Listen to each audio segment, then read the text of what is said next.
제자들이 감람원이라 하는 산으로부터 예루살렘에 돌아오니 이 산은 예루살렘에서 가까워 안식일에 가기 알맞은 길이라. 들어가 그들이 유하는 땅 다락방으로 올라가니 베드로, 요한, 야고보, 안드레와 빌리, 도마와 바돌로메, 마테아 및 알페오의 아들 야고보, 셀로신 시몬, 야고보의 아들 유다가 다 거기 있어. 여자들과 예수의 어머니 마리아와 예수의 아우들과 더불어 마음을 같이하여 오로지 기도에 들어가라. 모인 무리의 수가 약 120명이나 되더라. 그때 베드로가 그 형제들 가운데 일어서서 이르되 아멘. 우리 서로 인사하겠습니다. 오늘 꼭 은혜 받으시기 바랍니다.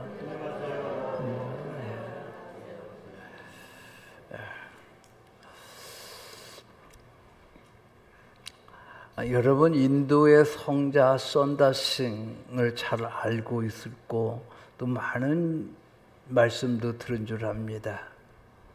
오늘 선다싱의 이야기 전에 언제 한번 소개한 적도 있습니다. 맨발의 전도사로 유명한 선다싱, 그의 이런 이야기가 우리에게 많은 감명을 주죠. 히말라야 험한 산길을 홀로 걷게 되었었습니다. 눈부라치는 춥고 추운 날씨였습니다. 다행히 동행자를 만나 같이 가게 되었답니다. 가는 도중에 눈 위에 쓰러져 있는 한 사람을 발견하게 되죠. 목숨줄이 경각에 달려 있었습니다. 선다싱이 말합니다. 이 사람 여기에 그대로 두면 죽게 되니까 함께 업고 갑시다 하고 함께 동행하는 사람에게 말을 건넵니다. 그 말에 동행자는 안타깝지만 이 사람을 데려가면 우리 생명도 유지하기 힘들어요. 그리고 동행자는 홀로 그냥 가버렸습니다. 선다싱은 그 사람을 그냥 둘 수 없어서 약한 몸이지만 죽어가는 사람을 얻고 눈부라치는 산길을 한 발자국 한 발자국 험한 고개를 넘어갑니다. 힘이 들어 몇 번이나 넘어지면서 고개를 넘었습니다. 그런 가운데 피차의 온기로 두 사람의 생명을 유지할 수 있었답니다. 산을 거의 다 넘어갈 때 어떤 사람이 길가에 쓰러져 있는 것을 또 보게 되었습니다. 이미 그는 얼어 죽어 있었습니다. 유심히 살펴보니 몇 시간 전에 자기와 동행하다 혼자 살겠다고 먼저 갔던 사람이었습니다. 선다싱은 다른 사람을 구원하기 위해서 힘쓰고 애를 썼었죠. 그러한 선다싱은 죽어가는 사람을 구원했고 그리고 자기 생명도 구원하게 되었던 것이죠. 그러나 자기 혼자 살겠다고 지나갔던 다른 사람은 자기 생명도 구하지 못하고 그만 죽고 말았습니다. 훗날 어떤 이가 선다싱에게 물었습니다. 인생에서 가장 위험할 때가 언제입니까? 선다싱은 이렇게 대답했습니다.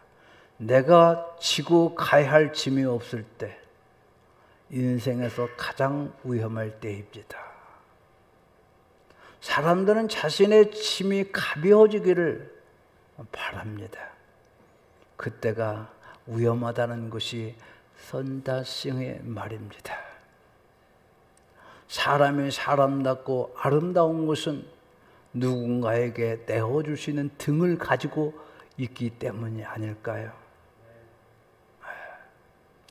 유사히 우리는 사도행전 강해를 통해서 남을 구원하는 전도 이야기를 전하게 됩니다. 혹 어떤 사람에게는 나와 무슨 상관이 있는 말로 들릴지 모르겠어요. 그러나 우리가 남을 살리는 사명을 감당하고 있을 때, 이는 내가 살고 남을 살릴 수 있다는 진리를 우리 마음에 간직하고 살아야 함을 말씀하고 있는 것이 아니겠습니까? 우선 남을 위해 살아갈 때 내가 산다는 말을 마음에 담고 오늘의 말씀에 귀를 기울여야 될 줄 믿습니다. 주님은 이에 우리에게 이렇게 말씀하셨어요. 마태복음 6장 33절에 너희는 먼저 그의 나라와 그 일을 구하라. 그리하면 이 모든 것을 너에게 더하시리라. 이 모든 걸 너에게 더하시리라. 하나님 나라를 위해서, 이웃을 위해서 내가 살게 되면 너를 살려주고 너도 살 것이다. 그런 말과 일맥상통한 말이 아닐까요? 그러므로 오늘의 말씀을 오늘 나에게 주시는 말씀으로 꼭 들으셔야 될 것입니다. 예수님은 승천하시면서 사랑하시는 제자들을 예수님의 증인으로 삼으셨습니다. 그것은 분명 오늘에 적용하면 우리들에게 말입니다. 이제 제자들은 예수님의 뒤를 이어서 복음을 전하면서 이 땅에 교회를 세우고 하나님의 나라를 확장해 나아가야 할 사명을 받게 되었습니다. 그러나 예수님의 증인의 사명은 인간의 힘으로는 이룰 수 없습니다. 그래서 예수님은 사랑하시는 제자들에게 이렇게 말씀하십니다. 누가복음 24장 49절입니다. 볼지어다 내가 내 아버지께서 약속하신 것을 너에게 보내리니 너희는 위로부터 능력으로 입혀질 때까지 이 성에 머물라 하시니라. 제자들은 아버지 약속하신 곧 성령님이 오셔서 능력을 입혀줄 때까지 예루살렘 성에 머물라라는 말씀하셨습니다. 이와 같이 동일한 말씀은 사도행전 1장 4절 5절에도 기록되어 있습니다. 우리 같이 읽습니다. 시작. 사도와 함께 모이사 그들에게 본부하여 이르시되 예루살렘을 떠나지 말고 내게서 들은 바 아버지께서 약속하신 것을 기다리라. 요한은 물로 세례를 베풀었으나 너희는 몇 날이 못 되어 성령으로 세례를 받으리라 하셨느니라. 제자들의 예수님의 증인이 되어 복음 전파의 사명을 감당하기에 앞서 성령 세례를 받아야 함을 말씀하고 있어요. 그 이유는 왜 그랬을까요? 하나님의 능력을 덧입히기 위해서 그렇습니다. 여러분, 하나님의 사역을 인간의 힘으로 감당할 수 있다고 봅니까? 인간의 꾀로, 인간의 방법으로, 인간의 노력으로, 애씀으로 된다고 보십니까? 하나님은 그렇게 말씀하지 않았었어요. 오직 여호와의 신으로 성령의 능력으로.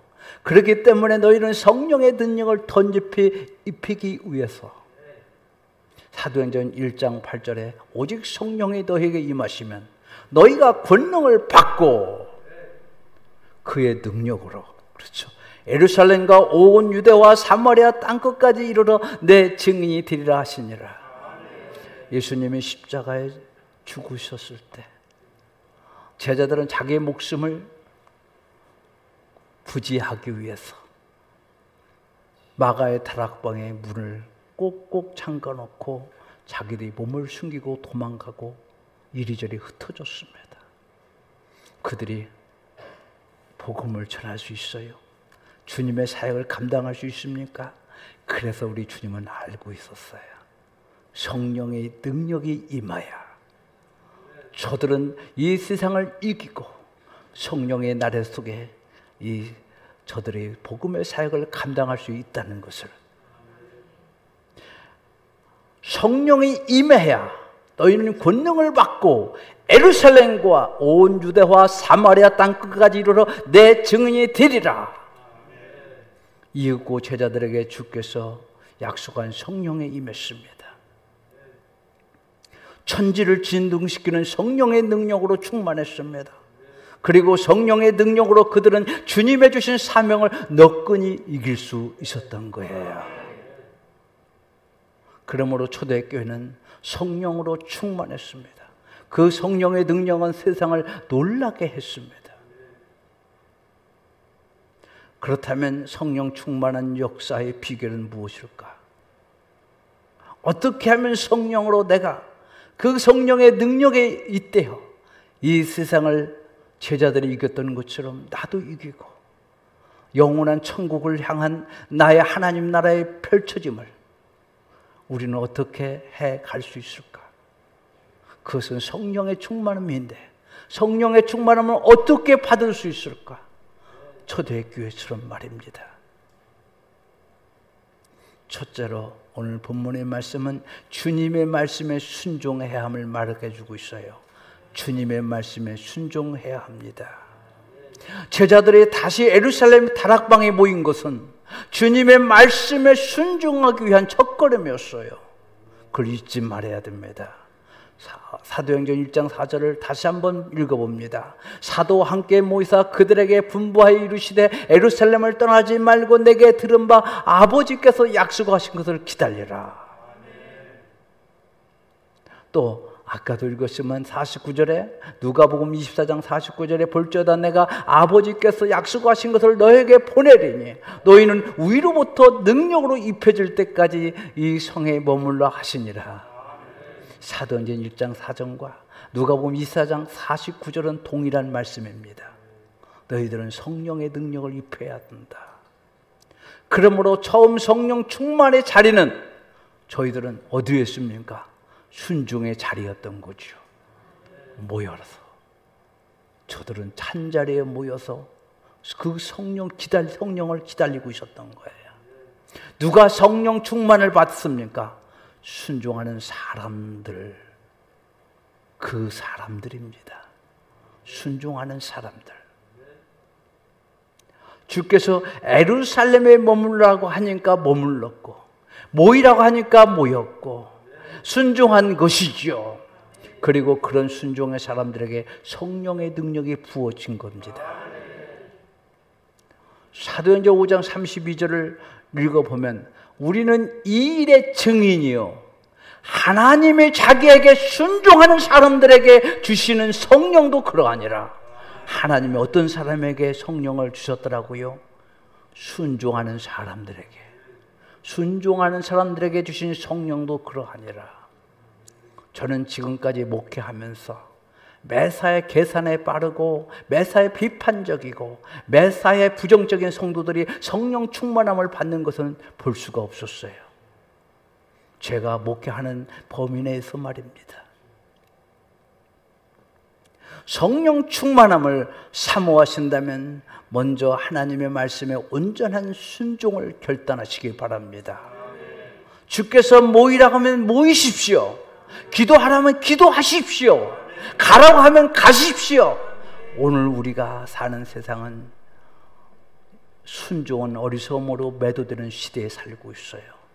바보로 여기는. 그러나 성경은 순종이 신앙의 기본임을 구구절절히 강조하고 있다는 것을 우리는 잘 알고 있지 않습니까? 순종이라는 게 뭐요? 내 마음에 들면 따르고 마음에 안 들면 안 하고 내 생각대로 사는 것이 순종이 아닙니다. 또한 성경은 불순종이 초래한 불행을 또한 구구절절히 보여주고 있지 않습니까? 불순종의 결과. 그래서 앤드류 모레이는 이런 말을 했어요. 우리가 신앙에 입문하는 순간, 신앙생활을 하겠다고 예수를 믿는 그 순간 순종의 학교에 입학한다. 순종의 생활이 신앙생활이라는 거예요. 성경 전체는 모두 하나님 아버지께서 명령하신 말씀으로 수두룩합니다. 자녀된 우리가 이 말씀을 따르는 것이 곧 우리의 복이라고, 우리의 성공이라고 말씀하고 있는 것입니다. 순종, 그것은 바로 성령 충만한 첫 스텝입니다. 두 번째, 성령의 능력을 사모해야 합니다. 누구에게 은혜 주세요? 사모하는 자에게. 누구에게 성령을 주십니까? 그리고 그 능력을 주십니까? 구하는 자에게. 주께서는 이미 처음 제자들의 그에게 성령의 임하시면 그들이 권능을 받고 예루살렘과 유대와 사마리아 땅끝까지 이르러 그리스도의 증인이 될 것이라고 말씀하셨어요. 그러나 동시에 성령의 권능을 받기 위해서는 그들이 얼마간 예루살렘에 머물러 성령의 능력으로 입히도록 기다려야 했습니다. 그리고 그 약속한 성령의 능력을 구해야 한다고 말씀하셨어요. 저들은 기도로 성령의 능력을 구했습니다. 자, 우리 사도행전 1장 13절 14절에 들어가 그들이 유하는 다락방으로 올라가니 베드로, 요한, 야고보 다 거기 있어 여자들과 예수의 어머니 마리아와 예수의 아우들과 더불어 마음을 같이 하여 오로지 기도에 힘쓰더라. 저들은 모이라에 모였어요. 기도하자 했으니 기도했습니다. 그곳에 성령이 임했어요. 할렐루야. 하나님의 능력이 임했어요. 사랑하는 여러분, 성령 받으면 마귀는 물러가요. 어둠의 세력은 물러갑니다. 여러분의 마음을 핥히고 여러분을 쓰러지게 하고 여러분의 사명에 좌절하게 하는 것은 무엇입니까? 어둠의 세력, 사탄의 세력들이에요. 그래서 꿈꾸어라, 중단하지 말고 계속 달려라. 이 말은 무엇입니까? 마음을 같이 하여 오로지 기도에 힘써라. 할렐루야. 사도행전 1장 15절에 모인 우리의 수가 약 120명이나 되더라. 그때 베드로가 그 형제 가운데 일어서서 이르되, 사도행전 1장 15절인데 옆에 분 본문 한번 보세요. 내려주세요. 120명이 모여 다락방에서 기도하죠. 성령의 능력을 사모하며 기도합니다. 그리스도의 증인이 되게 해달라고 기도합니다. 가룟 유다 대신에 다른 제자 좀 붙여주세요. 선출해 주세요. 기도했어요. 그래서 12사도와 그들과 함께 공동체가 주의 부활에 일치된 증인이 되게 해달라고 기도하는 것이죠. 열흘 가까이 집중적으로 기도했습니다. 그리고 마침내 성령이 임한 거예요. 저는 지금도 교회 공동체가 이만한 집중력을 가지고 전적으로 열흘만 온 교우가 함께 모여 기도에 힘쓴다면, 기도에 올인한다면, 성령의 능력을 사모한다면 어떤 일이 벌어질까 상상해 봅시다. 상상해 봅니다. 여러분, 우리나라가 지금 위기에 처해 있어요. 경제적으로 여러 가지 미래의 불확실이 가장 많은 시대에 우리는 살고 있습니다. 그럴 때 대한민국의 교회가 모든 마음과 뜻을 다해서 여러분 한 열흘간만 전적으로 기도한다면 천지가 진동할 거라고 생각합니다. 기도는 단순히 우리 욕심을 이루는 통로가 아니에요. 기도하면서 어떻게 합니까? 내 뜻대로 되옵소서. 아버지 뜻대로 되지 말고 내 뜻대로 되옵소서. 기도가 많습니다. 내 욕망의 욕심을 이루기 위한 방편으로 세상의 종교들과 동일한 그 기도의 모습으로 우리가 지금 신앙생활, 기도의 생활을 하지 않는가 한번 생각해 보십시오. 내가 어떤 게 유리할까? 나에게 어떻게 하면 평탄한 길 갈까? 욕심을 이루는 통로가 기도는 아닙니다. 모든 치열한 기도를 보십시오. 결국 하나님의 뜻을 이루는 통로가 되는 거예요. 사도행전 2장 1절은 이렇게 말합니다. 오순절 날이 이미 이름에 그들이 다 같이 한 곳에 모였더니. 하나님은 이 일에 초대교회 성도들은 기도로 사용하신 것입니다. 오순절에 성령이 오시기를 작정된 것이지만 그냥 오신 것이 아니라 성도들의 기도를 통해 오신 것입니다. 할렐루야. 그러면 기도는 무엇입니까? 기도는 바로 하나님의 뜻을 이루는 통로인 거예요. 따라서 하나님의 성도는 성도의 기도를 통해서 일하시는 거예요. 내가 기도하면 하나님은 그 기도를 들으시고 아버지의 뜻을 이루시는 거예요. 그러므로 우리는 기도를 일하는 자들의 것이죠. 하나님의 사람들은 기도로 일하는 것을 배워야 합니다. 무엇보다 먼저 사역 이전에 성령의 능력을 구하시는 저와 여러분이 되기를 축복합니다. 하나님의 일을 하면서 문제를 만드는 분들을 보면 자신의 고집과 자신의 소견만으로 일하는 사람들이 많이 있습니다. 내 모든 고집도 소견도 내려놓고 그냥 성령의 능력으로 채워달라고 기도하십시오. 여러분 신앙생활 하다 보면 얼마나 많은 일이 부딪힙니까? 힘든 일이 생깁니까? 여러분 성령의 능력을 의지하십시오. 그리고 그 성령을 구하십시오. 할렐루야. 그리고 성령의 이끄심으로 일하게 해달라고 기도하십시오. 그것이 진정한 사역의 시작입니다. 그것이 진정한 성령 충만의 자리인 것을 믿습니다. 마지막 10번째, 성령에 충만하려면 성령의 임재를 체험해야 합니다. 기독교의 시작은 무엇입니까? 역사적인 사건이에요. 사실적인 거예요. 실제적인 거예요. 체험적인 거예요. 그것이 바로 오순절 성령의 역사입니다. 참된 기독교는 단순한 하나의 사상, 이론도 교리도 아니에요. 실제적인 겁니다. 사건이에요. 기독교는 본질은 사실이요, 체험, 실제라는 사실을 여러분 꼭 기억할 필요가 있어요. 호련히 하늘로부터 급하고 강한 바람 같은 소리가 있어. 그들이 많은 온 집에 가득하여 마치 불의 혀처럼 갈라지는 것들이 그들에게 보여 각 사람 위에 하나씩 임하여 있더니, 이게 지금 오순절 다락방에 성령이 임하는 모습이고 그들이 체험한 고백들이고 그들이 경험했던 것들입니다. 이것이 무슨 이론입니까? 어떤 교리입니까? 하나님이 말씀하신 성령이 그대로 임하는 모습이에요. 신앙생활이라는 것은 구체적이고 실제적이고 오늘의 삶 속에 나타나야 되는 거예요. 할렐루야. 자, 사도행전 2장 4절에 보면 그들이 다 성령의 충만함을 받고 성령이 말하게 하심에 따라 다른 언어들로 말하기를 시작하니라 방언했다는 얘기죠. 여러분 창세기 11장에 보면, 창세기에 보면 어떤 일이 벌어집니까? 사람들이 모여서 바벨탑을 만들어요.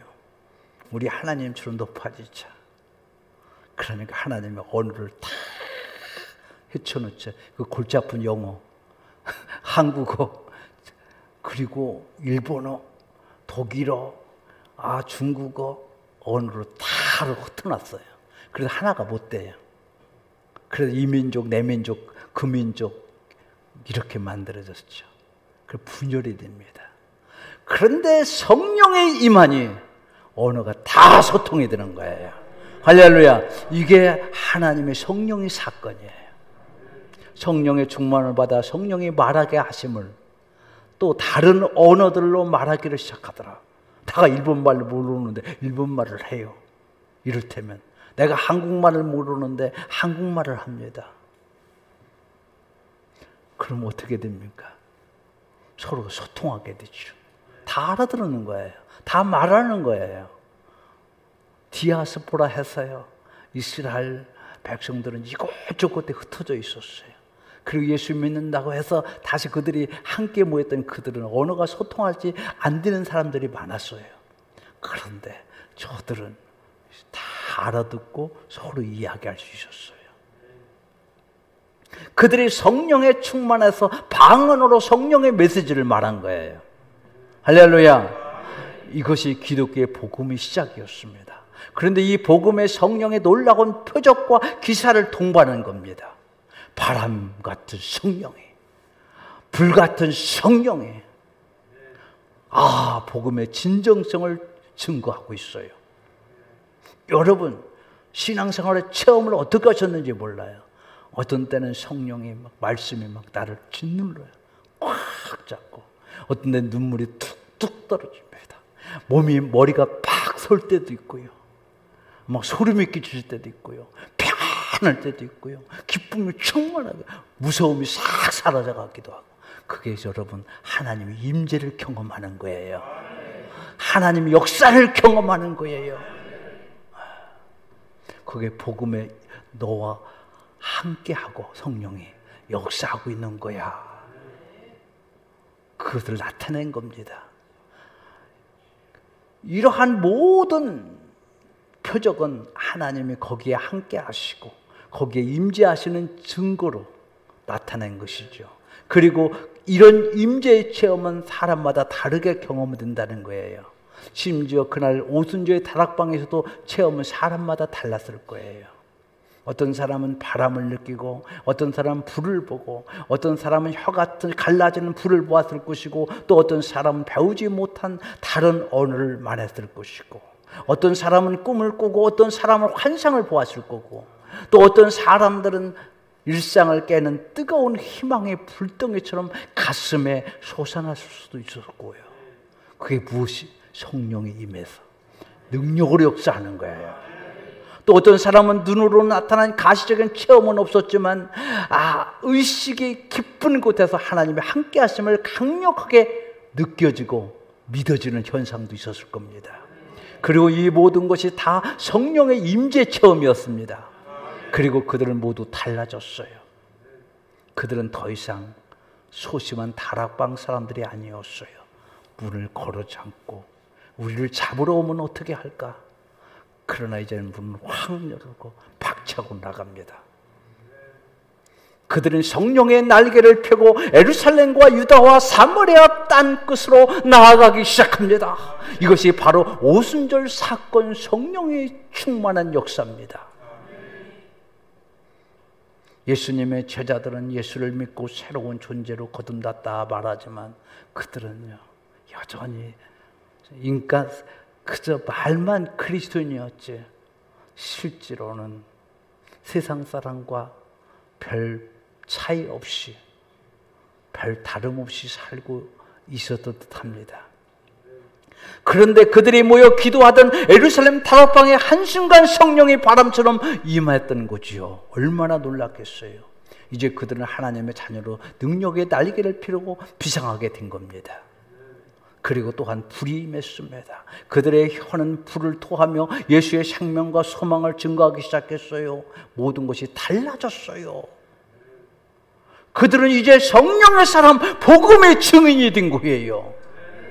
할렐루야. 사랑하는 성도 여러분, 지금이야말로 내 춥고 외로운 인생의 마당에 거룩한 불이 임하여 나의 실존의 능력을 불로 태울 때가 아닙니까? 그리하면 여러분 지금도 질병 가운데 고통한다는 분 있고 환경의 문제 때문에 아파하고 힘들어하는 분들이 있을 줄 압니다. 성령에 임재하게 되면, 불의 성령에 임하게 되면 여러분의 몸도 환경도 치료되는 은혜의 역사가 일어난 줄 믿습니다. 하나님을 경외하는 자에게 치료의 광선을 발하신다고 말씀하셨고, 외양간에 나온 송아지처럼 뛴다 하는 것은 그 치료는 내 몸만 치료하는 게 아니라 내 영혼, 내 지적인 것, 전인격인 것뿐만 아니라 나의 환경도 치료하신 약속인 것을 믿습니다. 사랑하는 성도 여러분, 여러분들이 한국의 영적인 거인이라 일컫는 사람들을 보지 않습니까? 여러분 인명이 하나님 나라 가신 우리 조영기 목사님이나 우리 지금 나경일 목사님이나 그리고 옥하는 목사님이나 이분들은 다 죽음의 강을 건넜던 사람들이에요. 얼마나 폐병에서 다 죽게 생겼고 그렇게 힘들 때 성령의 불을 받았어요. 그런 성령의 불이 임하게 되면 이 속에 모든 병들이 치료돼요. 할렐루야. 폐병은 이유 그 균들을 다 죽인다는 거잖아요. 성령의 불이 임하게 되면. 그 하나님의 치료 역사를 이야기하는 거죠. 여러분, 우리는 지금 내 죽고 이루은 인생의 여정에서 나의 실존의 능력의 불로, 성령의 불로 태워야 될 줄 믿습니다. 지금이 바로 성령의 능력이 사모할 시간이에요. 지금 바로 성령의 임재를 체험할 시간이라는 것을 잊지 마십시오. 그러면 우리는 승리합니다. 어둠의 세력, 악한 마귀의 악의 세력들을 물리치고 또 내 자녀들에게, 내 가족들, 내 남편, 내 아내, 그리고 이웃들에게 그 복음을 전함으로 나도 살고 그들도 살려내는 이 복음의 사명을 우리는 잘 감당해야 될 줄 믿습니다. 그것은 성령의 능력밖에 없어요. 함께하는 기도입니다. 시작. 하나님 아버지, 우리를 구원해 주 예수의 증인으로 사명을 주시니 감사합니다. 함께 읽는 기도예요. 같이 해요. 시작. 이 사명은 우리의 힘으로 되지 아니하고 오직 성령의 역사, 성령의 능력으로만 감당할 수 있음을 고백합니다. 우리에게 성령의 충만함을 허락하소서. 초대교회 성도들의 성령의 능력으로 세상을 진동시킨 것처럼 우리도 성령의 충만함으로 이 시대에 이 세상을 변혁의 역사로 이루게 하소서. 예수님의 이름으로 기도하옵나이다. 아멘. 나 혼자 기도한 것 같아요. 안 나왔어요? 우리 누가 오필그 선생님이 좀 자고 있는 것 같아요. 옛날에, 지금 그렇지는 않겠지만 안 돌아가는 거예요. 가봤더니 자고 있어요. 얼마나 피곤하면. 어떤 분이 그랬다는 얘기입니다. 다시 한번 읽어요. 자, 시작. 하나님 아버지, 우리를 구원해 주 예수의 증인으로 사명을 주시니 감사합니다. 이 사명은 우리의 힘으로 되지 아니하고 오직 성령의 역사, 성령의 능력으로만 감당할 수 있음을 고백합니다. 우리에게 성령의 충만함을 허락하소서.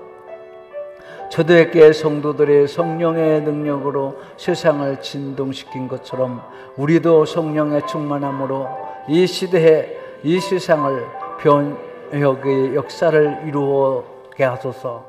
예수님의 이름으로 기도하옵나이다. 아멘.